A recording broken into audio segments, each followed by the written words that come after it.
On Furniture Rescue today, this particular video is going to be the restoration and a rescue of this Mexican style chair that I found ready to be thrown out.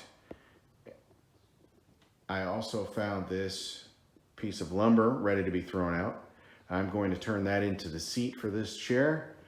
We've got some paint, tape measure, skill saw, and a drill, and that's pretty much all we're going to need in order to rescue this piece of furniture so that someone else can enjoy it like the previous owners did before they decided to chuck it. So I'm going to catch you up on where we are on this rescue. A couple of things I didn't count on at the start of this was the fact that I would need a jigsaw. I knew I would have to cut those out, but for whatever reason I forgot to mention the jigsaw that I used for that at the beginning of the video. I also hadn't planned on gluing these together. Now I had planned on screwing them down. There's two here and two here, but I thought any lifting here would cause too much pressure to the wood and the chair itself. Not that it's really heavy, but it would eventually cause these to lift up, which is how we got to where we are now, because it appeared when I found it that that's what happened, is they weren't glued together and just lifting on the screws caused them to be damaged, and they eventually got rid of the chair themselves. I also didn't count on sanding these corners down. As you can see, these are dull.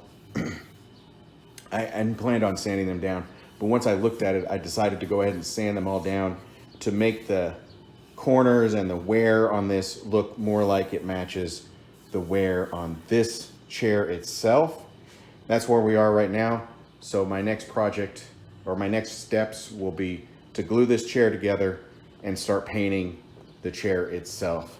And then we'll pretty much be done after I screw the seat down. So it's not a lengthy project. There's not a lot to it. Furniture Rescue has finished for the day. The longest periods were waiting for the paint to dry between coats. I covered it with the Zinsser Bullseye Shellac.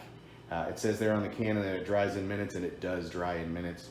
Just a few minutes before I started filming this, I put another coat on it, and by the time I was ready to record, it had dried. I can now touch it and not have any kind of tackiness at all. As you can see, the seat is on there pretty solid. One thing to note that I did backwards, I knew I did it backwards as soon as I finished doing it. I put the base coat of the teal on first, then I did the red kind of trim, I guess you would call it. I should have done the red trim and then the teal first.